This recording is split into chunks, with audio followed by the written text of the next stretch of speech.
Are you getting cancel login authorization on your Apex Legends game when you try to connect your game with a Facebook account?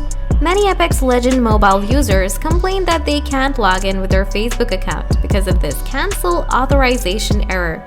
Now watch this short and simple video to solve this cancel login authorization on Android. So let's get started. First, you need to give complete access to your Facebook account. So open Facebook apps, tap three-dot line, scroll down, tap Setting and Privacy, tap Setting, scroll down, tap Apps and Website, tap Turn On, tap Turn On again. After this process, open Setting, scroll down, tap Apps, tap Manage Apps. Now look for Apex Legend. Enable Auto Start.